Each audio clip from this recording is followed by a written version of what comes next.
उपस्थित पवित्र आत्माओं, वंदनीय मातृशक्ति, प्यारे बच्चों, हम सब एक साधारण बालक के रूप में जन्म लेते हैं।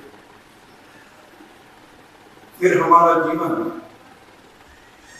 यदि अच्छे मार्ग पर बढ़ गया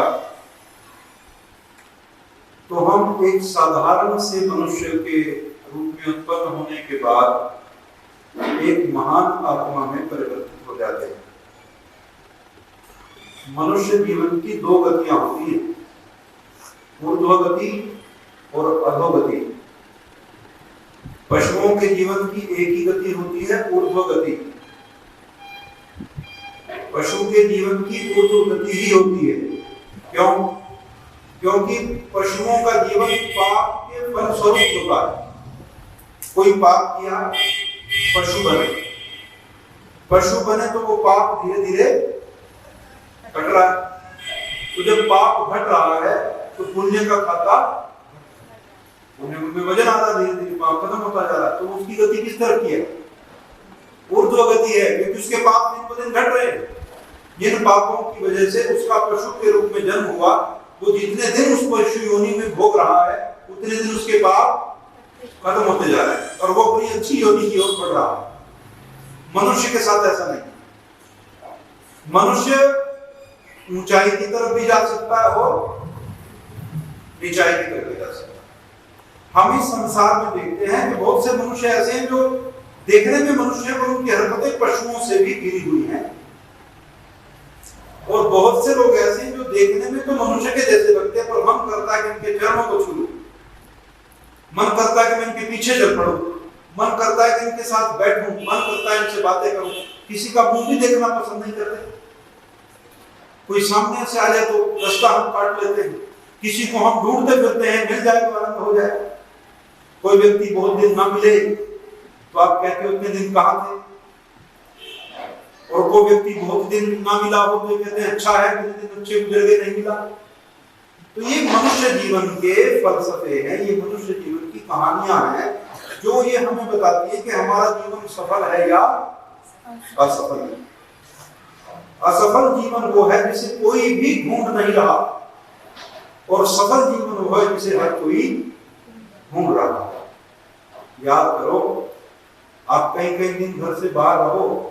मैंने एक बार पीछे भी इसका वर्णन किया था कि बहुत दिन से बाहर, ना किसी का फोन आया, ना कोई हमें मिस कर रहा, ना कोई हमें पूछ रहा, फिर हमारे जीवन का कोई मूल्य नहीं है। और जो व्यक्ति योग्य है, जो दयालु है, जो सहायता लोगों की करता है, जिसका स्वभाव बड़ा हंसमुख है, वो थोड़े दिन को कहीं गायब हो जाए तो लोग कहते हैं दिखा नहीं, कहां गया। तो मनुष्य की मनुष्यता इसी में है कि मनुष्यों जैसे गुणों को भी हम अपने जीवन में धारण करें और अपने जीवन को महान बनाएं, अच्छा बनाएं। इसको महान बनाने का जिम्मा किसका है? कौन इसको महान बनाए? तो कहा कि ये जिम्मेदारी तो जो बच्चा है तो उसकी नहीं है, छोटा है। तो छोटा बच्चा कैसे बनाएगा महान? छोटा बच्चा तो क्या पता अपने अलमारी में कोई खाने की अच्छी चीज ताला में रखी है, वो चुरा ले, उसे क्या पता? वो तो अभी अपने स्वाद से ऊपर भी नहीं था। वो अपने स्कूल का काम छोड़ के खेलने में ज्यादा मजे करता है, तो उसे कुछ भी पता नहीं। वो अपने जीवन को महान नहीं बना सकता क्योंकि वो बच्चा है। जब वो बच्चा है तो कर्तव्य किसका है? माँ, पिता, आचार्य, ये लोग जो है उसको चारों तरफ से घेरते हैं ताकि उसकी ग्रोथ जो है ठीक दिशा में हो। जिस बच्चे के चारों तरफ सुरक्षा का कोई घेरा नहीं होता, वो जीवन में उन्नति नहीं कर पाता। अच्छा, बड़े आश्चर्य की बात तो ये है जो तुम्हें मैं बता रहा हूं कि जब घोड़े का छोटा बच्चा होता है या गाय का बच्चा होता है तो उस बछड़े के लिए बाड़ बनाई जाती है। बाड़ बनाई जाती है, बाड़ माने सीमाओं में बांधा जाता है। घोड़े का बच्चा हो, ऊंट का बच्चा हो, उसको उत्पन्न हुए छोड़ नहीं दिया जाता, उसको बाड़े में रखा जाता है। क्यों? क्योंकि अभी वो बाहर की दुनिया से परिचित नहीं है, उसको चोट लग सकती है, उसकी हानि हो सकती है, इसलिए उसके लिए चारों तरफ से क्या बनाया जाता है? सुरक्षा चक्र बनाया जाता है और उसको कुछ दिन उसी में रखा जाता है। फिर वो धीरे धीरे जब अपने आप को संभालना सीख लेता है तो उसका सुरक्षा चक्र हटा दिया जाता है। हैरानी इस बात की है कि आप अपने बच्चों का सुरक्षा चक्र बना ही नहीं रहे। गाय के बछड़े का सुरक्षा चक्र है, घोड़े के बच्चे का सुरक्षा चक्र है, ऊंट के बच्चे का सुरक्षा चक्र है, बाड़ा है। मनुष्य के बच्चे का कोई सुरक्षा चक्र नहीं है। वो जैसी डिमांड कर दे माता पिता भागे फिरते पूरी कर दे, जो कहे वो लाके दे दे।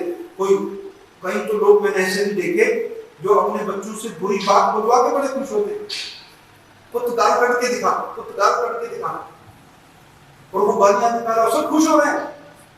मतलब एक गाय की बछड़े के लिए हमारे अलग नियम है और अपने बच्चों के लिए हमारे अलग नियम है। वही बच्चा जब 20 वर्ष का होकर गाली देगा तो उसको कहेगा कि ये गलत है, और बचपन में उसके मुख से वही चीज सुन के आनंद ले रहा है।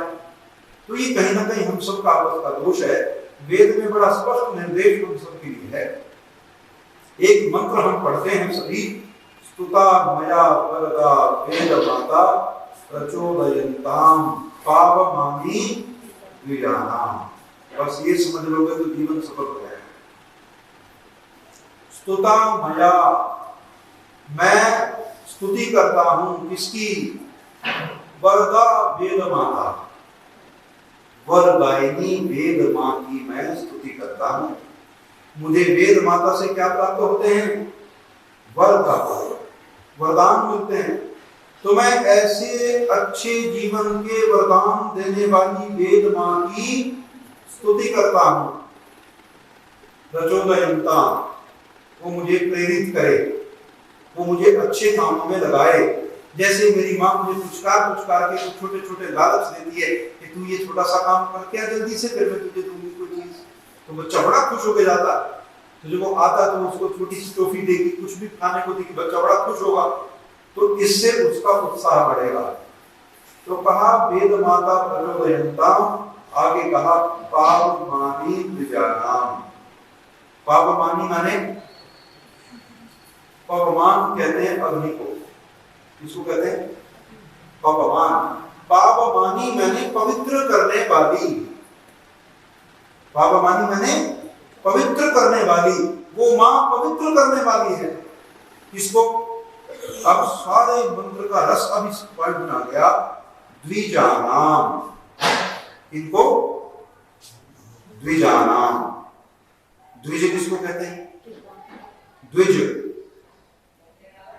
द्विज का मोटा अर्थ तो विद्वान ब्राह्मण आचार्य इसको द्विज कहते हैं, लेकिन इसको तोड़ो तो पता चले, इसका अर्थ निकलेगा इसमें से द्विवारम जायते इति द्विजा।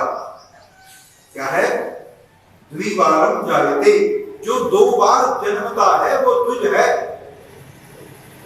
जो 2 बार जन्मता है वो द्विज है। और जिसका दूसरा जन्म हो गया, वेद मां उसको पवित्र कर पाती है। जिसका दूसरा जन्म नहीं हुआ, वेद मां को भी उसको पवित्र करने का सामर्थ्य नहीं है।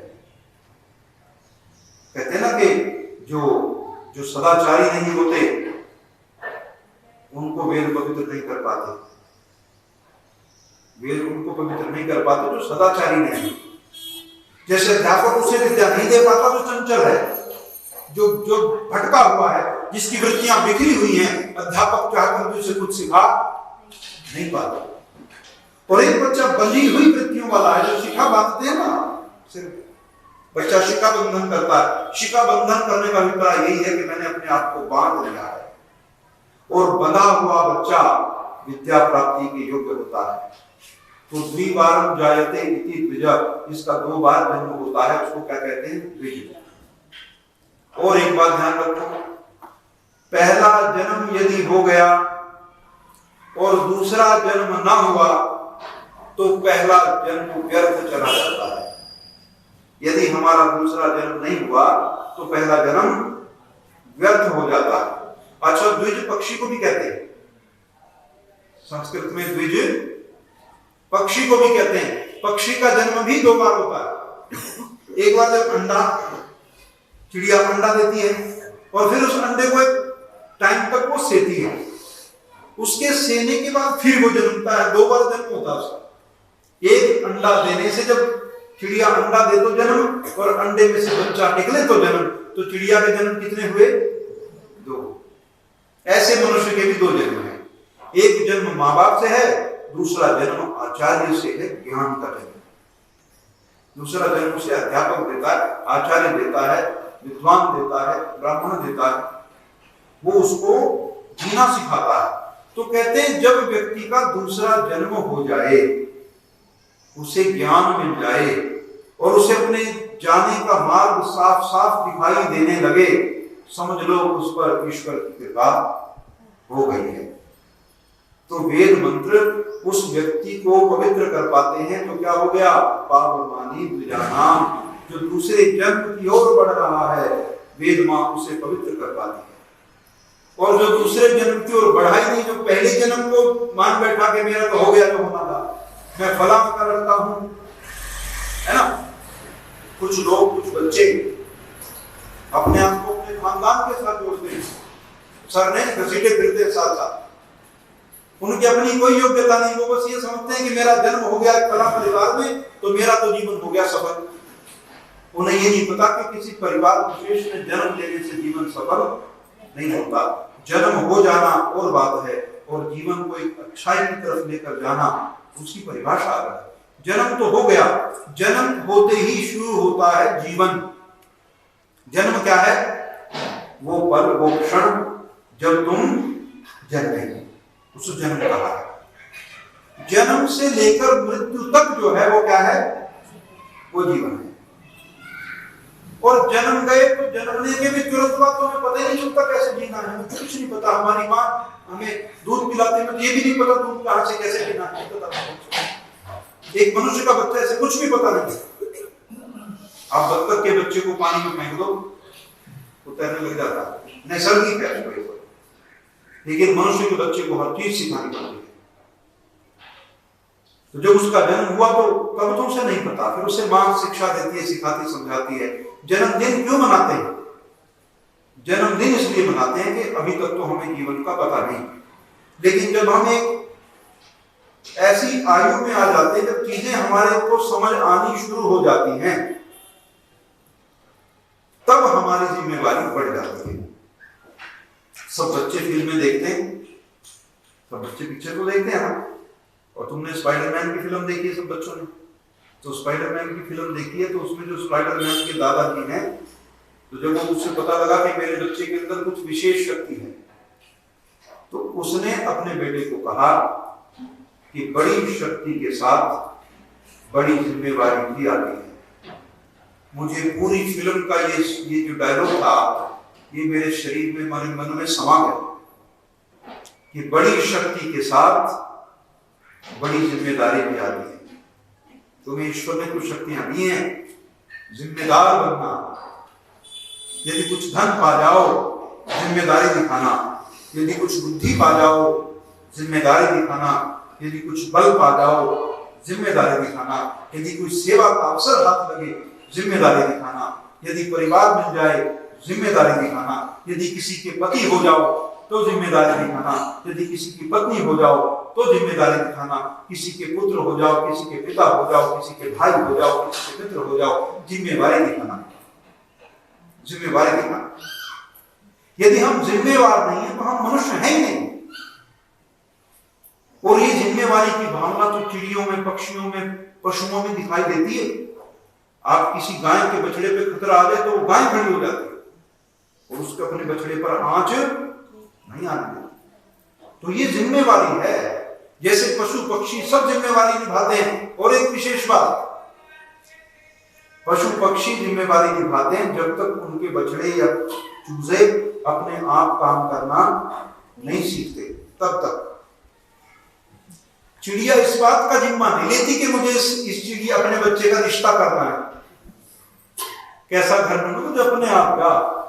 और जब वो दाना चुगने योग्य हो जाता तो उसे अपने घोंसले में भी रहने नहीं देते, अपने घोंसले से भी हटा देते, ताकि दुनिया में जाएगा, सीखेगा, समझेगा, अपना घोंसला बनाएगा, तब तो जीवन को समझेगा। ये नैसर्गिक प्रक्रिया है। और मनुष्य तो बांधे रखता है, शादी करके किसी और के साथ बांध देता है, गठबंधन करते हैं उसका, कपड़ा से कपड़ा बांध।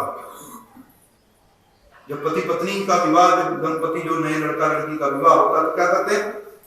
गठबंधन।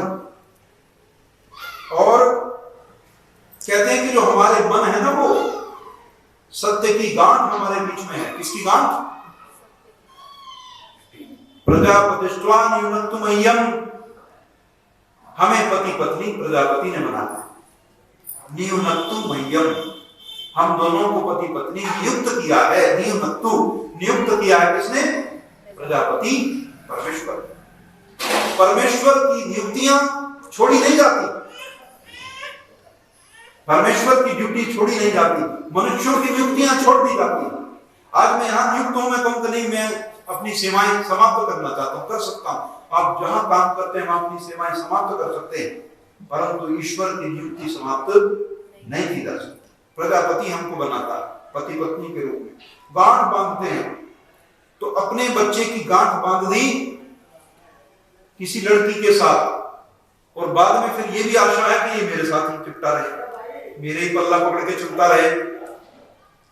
तो इस बात का आपको भी ध्यान रखना कि पशुओं में भी ये प्रवृत्ति है कि जब वो डेवलप हो जाते हैं तो उनको छोड़ देते हैं, अपना जीवन आप जियो। तो ये हमें भी देखना है, जब तक वो उन्नत नहीं होते अच्छे जीवन के लिए, तब तक उनको उन्नत करने का जिम्मा हमारा है।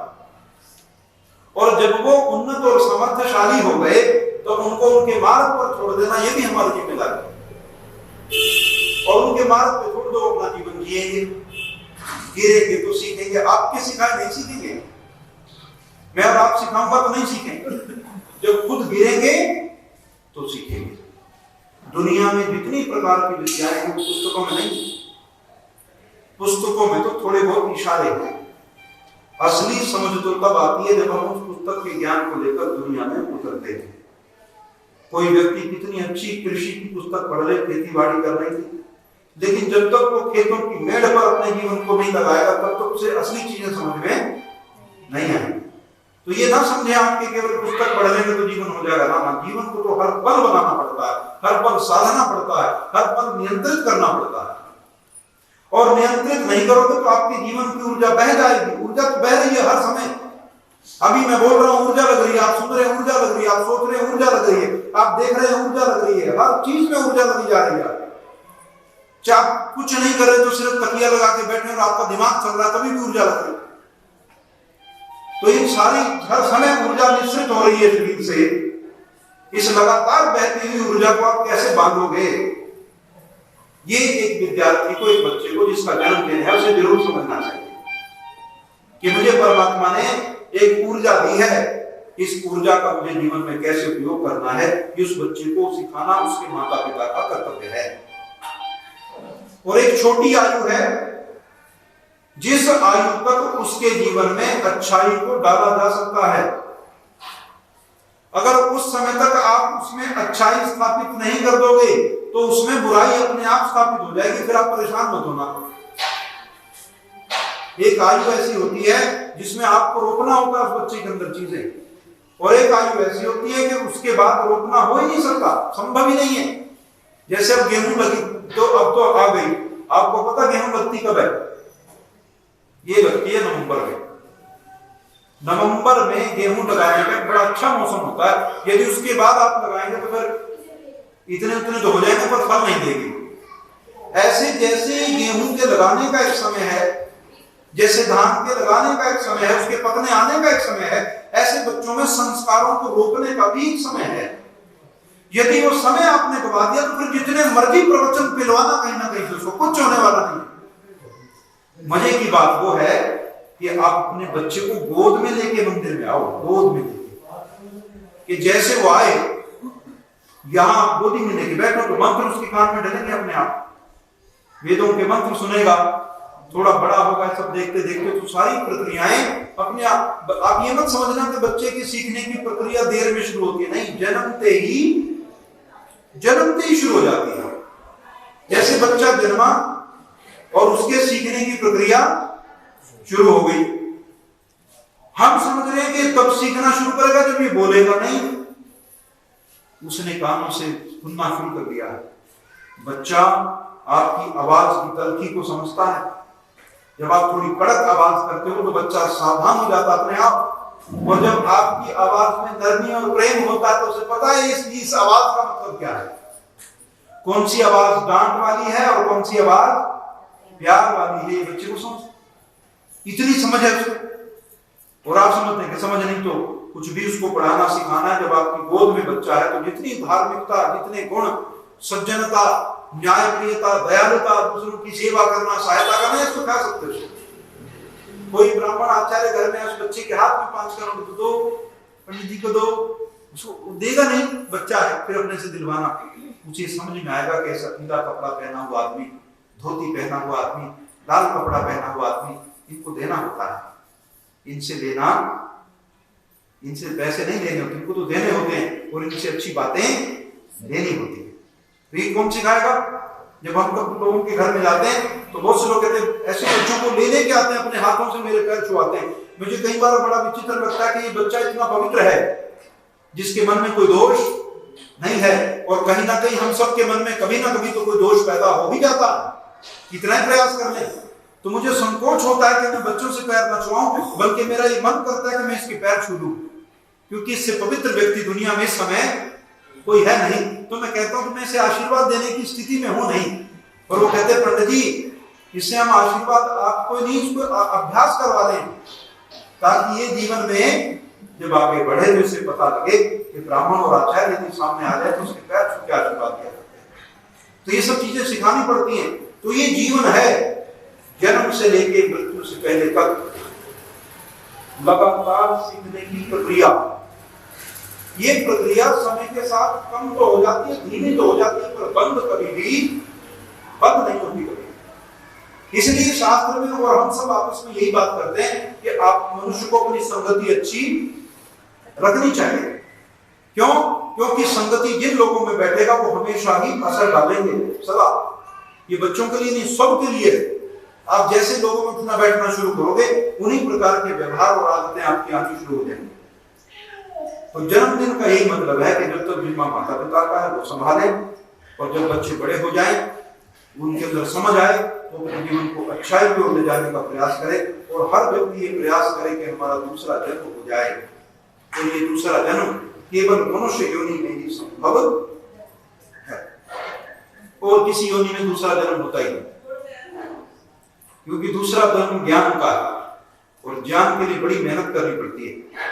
तो इसलिए हमेशा इस बात का प्रयास करो कि पहला जन्म परमात्मा ने दे दिया, माता पिता से हो गया, अब दूसरा जन्म गुरु आचार्यों के पास लगातार मुझे 20-25 वर्ष सीखना पड़ेगा, समझना पड़ेगा, आमदनी के तरीके सीखने पड़ेंगे, बोलने के तरीके सीखने पड़ेंगे, समाज में कैसे रहना है इसके तरीके सीखने पड़ेंगे। और जब ये सब मैं तरीके सीख जाऊंगा तो मेरा जन्म लेना सफल हो जाएगा। और जो ये व्यक्ति सीख गया, निश्चित रूप से उसका जीवन सफल है। परमात्मा करे हम सब इसी प्रकार से अपने जीवन को सफल करें, और जितना हो सके एक एक छोटी छोटी अच्छाई प्रतिदिन, हफ्ते में, 10 दिन में, 15 दिन में अपने व्यवहार को शोधन करते चले जाएं, अपने आप को साफ सुथरा करते चले जाएं। तो आप ये पाएंगे कि महीने में एक गलती भी छोड़ दोगे ना, यदि महीने में एक दुर्व्यवहार भी छोड़ दोगे तो साल भर में कितने दुर्व्यवहार छोड़ देंगे? 12 तो होंगे भी नहीं आप में। अगर मैं आपके दोष गिनाऊं तो 12 है नहीं किसी में भी। हम सब लोग यहाँ जो बैठे हैं ना, जितने 12 दोष किसी में भी नहीं है। तो आप देखो यार, ये 5-7 ही चीजें थी गड़बड़े बस, और आयु कितनी बड़ी थी? आयु बहुत बड़ी थी, दिक्कतें 2-4 थी, लेकिन मैं इतना ढीला रहा कि वो 2-4 चीजें ठीक नहीं कर पाया सारा। तो फिर ऐसे जीवन का क्या फायदा जब 2-4 चीजें मैं ठीक नहीं कर पाया? मैं कितनी बड़ी बात करूं, उसका क्या मूल्य? मूल्य उस बात का है कि मैंने अपने आप को कितना सुधारा। क्योंकि जब मैं संसार से विदा लूंगा तो परमात्मा पूछेगा कि मेरी दुनिया से आए हो, मेरे घर से आए हो, ये संसार मैंने बनाया, क्या करके आए? अपना पतन तो नहीं कर रहे, अपने पर दाग तो नहीं करवा रहा है, अपनी आत्मा को मैला तो नहीं कर रहा है, या अपने को चमका के लाए हो। और फिर अगर कोई व्यक्ति संसार में से ऐसे गुजर गया हो, बिल्कुल अपने दामन को बचा के, कहीं उलझा ना हो, तो परमात्मा कहेगा वाकई ये पास है। संसार में फंसने को कितने भंवर थे, लेकिन उन भंवरों में से किसी एक भंवर में भी नहीं फंसा और बेदाग निकल आया। तो परमात्मा उसको गले लगाते हैं, उस जीवात्मा की उन्नति होती, ऊर्ध्वगति होती है। तो परमेश्वर करे हम सबका जीवन अच्छा हो, और मृत्युष को जो है जन्मदिन की बहुत बहुत शुभकामनाएं। आप सभी का